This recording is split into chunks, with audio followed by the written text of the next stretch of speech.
Etong si Congressman Adyong. Eto kasi magandang lalaki at magandang Amerikana, pero hanggang doon na lamang. Ito ha. Eto natatawa ko rito sa hypocrisy ng taong ito, no? Kita mo naman ang sinasabi niya. Sabi niya, hindi daw dapat ninonormalize ang mga jokes na katulad na yung Duterte. No matter how you say it and utter it, whether it's a joke or not, you are not allowed to say things about killing other people. No?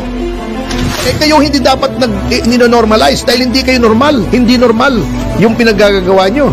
Kayo abnormal dyan eh. Ha? Yung ilang miyembro ng Quadcom. Alam nyo, natataka nga ako, walang nagreklamo eh. Kasi kayo lang dyan eh. Ha?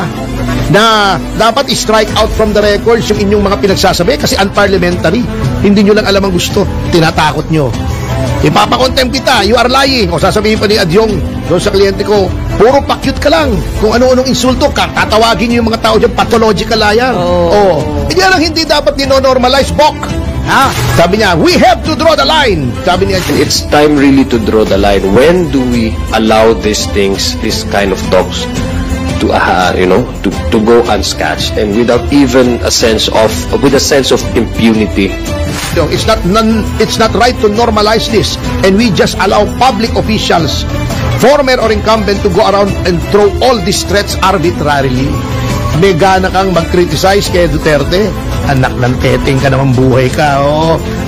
Huwag kang maniwala sa mga lawyer mo. Okay. Pahabain niya ang kaso para at least makuha lahat ng pera mo.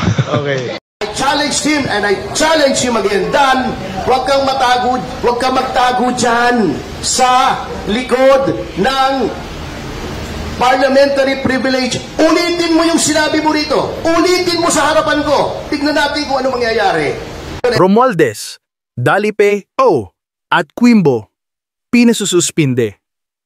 Naghain ng petisyon sina Kongla Pantaleon Alvarez, Attorney Ferdinand Topacio, at iba pa sa ombudsman upang patawan ng preventive suspension sina House Speaker Martin Romualdez, Majority Leader Manix Dalipe, Representative Zaldico, at Representative Stella Quimbo. Ito ang susunod na kabanata. Noong Pebrero din, 2025, nag-file ng reklamo sa ombudsman sila Congyan Bebot Alvarez dahil naipasok ang 241 billion insertions sa national budget kahit hindi ito kasama sa BICAM report na aprobado ng Congress. Huwag kang maniwala sa mga lawyer mo. Okay. Pahabain niya ang kaso para at least makuha lahat ng pera mo. Okay.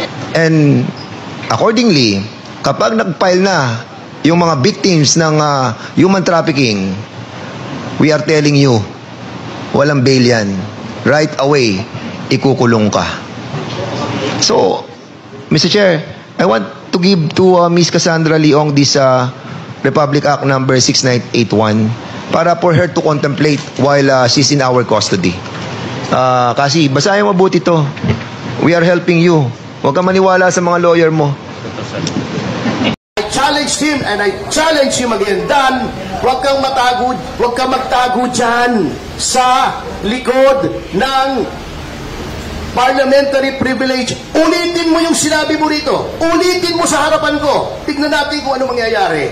Ito si Dan Fernandez, sabi niya, ito, verbatim quote to. Maiksi lang po ito. Please bear with me. Sabi niya, we are giving you the opportunity. The fastest way. He was addressing my client. Here kasi in aid of legislation kami. But of course, certain lawyers, law firm. Siyempre gusto nila mahabang proseso sa korte, di ba? You know that. Because ano yan, may bayad ng lawyers di ba? I want to give Ms. Cassandra Lee this Republic Act 6981 para for her to contemplate while she is in our custody. Kasi, basahin mo mabuti to. We are helping you. Huwag kang maniwala sa lawyer mo. I mean, let's face it. They want to prolong your cases. Why? Of course, we know that. Kaya si Atty. Topacio, alam mo naman si Atty. Topacio. So now, it's our time to get even. Can you imagine using the legislative bully pulpit to get even? Pahabain niya ng kaso para makuha niya lahat ng pera mo. That's why I challenged him and I challenge him again. Dan, huwag kang magtago dyan sa likod ng parliamentary privilege. Ulitin mo yung sinabi mo rito. Ulitin mo sa harapan ko. Tignan natin kung ano mangyayari. Ito wag eh. Ayaw magsalita pag nasa labas. Nagtatago doon sa privilege niya. Oh. I challenge him again. Dan, harapan. Sige, sabihin mo sa harap ko yan. Huwag ka namang matakot sa akin. Ang liit-liit ko. May problema pa yung tuhod ko. Pero, ulitin mo sa harap ko. Huwag yung nagtatago ka dyan, tapang-tapang mo pag nasa kongreso ka eh. Ayan, hinamo na ni Atty. Topacio. Okay, may katanungan yung ating media friend. Okay, may katanungan pa? It's on its way. Ito ay, kasi kailangan ito, padalan pa yung tanggapan ni Congressman Fernandez bago i-file sa Ethics Committee. But pinirmahan ko na to, nanotaryohan ko na, pinapasok ko yung in-house notary namin ng alas 8 ng umaga para pag pinirmahan ko, masumpaan ko, and then, he is the one on his way, Attorney Rafael Antonio Andrada will be the one to file this. Hindi naman po kailangan personal ako mag-file. For today, yes. It will be filed today. Kasi alam nyo, I just want to show some members of Congress that you cannot abuse your rights and privileges without encountering pushback. Ito ikwento ko lang.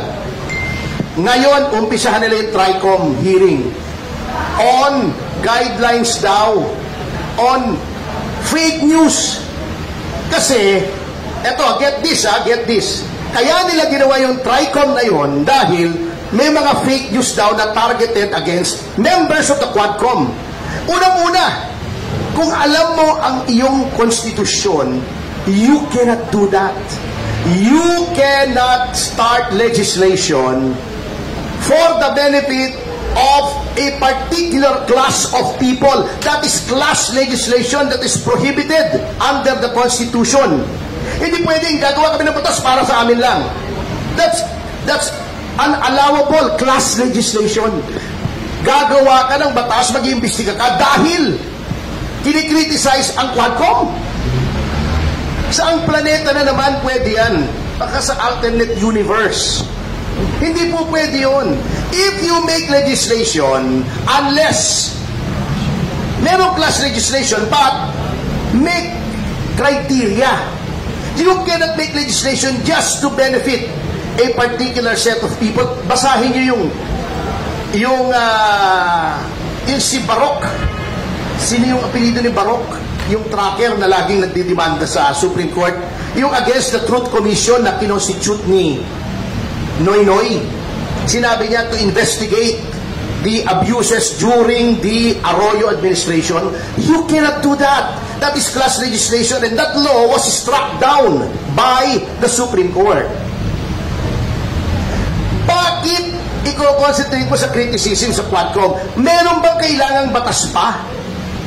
Meron na po tayong, we have the strictest libel law in the entire globe.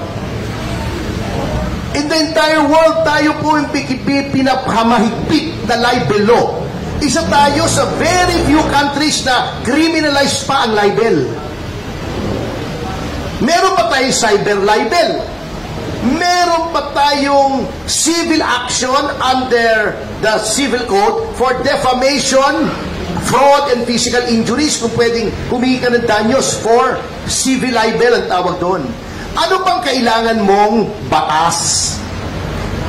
Bago ang sasabihin nila, tatawagin daw nila yung mga representatives sa social media platforms, TikTok, X, Meta, di ba? Titignan nila kung anong guidelines against criticism ng Quadcom. That is prior restraint that is also prohibited under the Constitution. Kaya nga sinasabi ko, kung ikaw ay mambabatas, magpasa ka naman ng batas o magpaturo ka ng batas sa nakakaintindi sa batas. Hindi pwedeng puro Google. Hindi pwedeng puro Google. Mahirap pong batas. Kaya nga 4 na taon namin pinag-aaralan yun. Yung iba may bumabagsak pa nga eh. Uulit-ulit. After namin mag-aral ng 4 years ng bachelor's degree, mag-aaral na naman kami ng another 4 years. ng batas. Magre-review pa kami ng 6 na buwan bago maging abogado. Kung sasabihin mo, makukuha sa Google yung sagot. Hindi po. That is prior restraint. That is censorship. That is an abomination in a democratic government. Censorship, kaya nga wala na yung Board of Censors, di ba? That is prior restraint. Hindi mo pwedeng gawin yun. Ngayon, uubusin mo na naman yung pera ng gobyerno. Paglalagay ka na naman ng batas na useless, na pagdating sa Korte Suprema, i-strike down for being unconstitutional. Yung EJK nila, anong lumabas? Lumabas sila ng bill against EJK, hindi na naintindihan. Lahat ng killing ay EJK, basta hindi in-order ng court. Dinefine mo yung EJK, nakakatawa ka. Sinabi mo, pag government official, ay dapat life imprisonment kung EJK. Nasa batas na eh.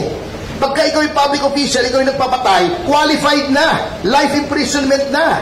Sinasabi nila, pag may reward system, life imprisonment, price, reward, or promise qualifies a killing to murder. Life imprisonment na yun, even without that bill. See? Nagsayang sila. Pinakain pa kami ng katakot-takot na Jollibee ron. Wala naman nangyari. Ang batas mo, kamote. Kakatawa yung batas na yun. Pisahin nyo. There is nothing in that bill. Hindi pa pala batas. There's nothing in that bill that does not already exist in our system of laws. Wala. Kasi nga, sa Google nag-aral ng batas. Hindi pwede yung nagte-text, yung communicate, katulad ng ginagawa nila kay Grijaldo. Because you're polluting the witness. You should not do that. Talagang brazen eh. You know why? Because the present leadership of the House has cultivated a culture of impunity. Lahat pwede na. Siguro para malito rin sa I'm sure na-brief na ninyo eh. Nililito. Ginugulo eh. Bago magagalit ka, pagka sinasabihin ng abogado na wag sumagot, karapatan po yun eh. Are you arguing against a constitutional right? Di mag-constitutional convention ka, o constitutional commission, o whatever, di ba? At tanggalin mo yung provision sa Bill of Rights ng right to counsel sa legislative inquiries. Tapos, but as long as that provision is standing there, every lawyer should defend that provision. Sir, kasi si lawyer po ni Cassie Ols, Attorney Topacio, filed an ethics complaint against for conduct unbecoming and violations daw po sa rights of witnesses as example. Yung mga improper remarks niyo po against Attorney Topacio. Well, karapatan po niya yan. Pabigyan po natin at ihir naman po dito sa Kongreso. Pero kayo, sir, pinaninindigan niyo na. Like, kasi bakit kayo lang yung nag-file ng complaint eh, may pa rin naman mga co-chair. Well, ito po, documented muna, no? Hindi ko naman nababasa yung complaint niya, no? Ngayon lang na nadinig yan. So, tingnan muna natin. Wala namang problema dyan, iharapin natin. But you stand by your walang ginawa violation. Kung may violation tayo, di ipaprisa siya ng comment. Nakamasin po yun. Iharapin natin lahat siya. Okay? Alright, thank you.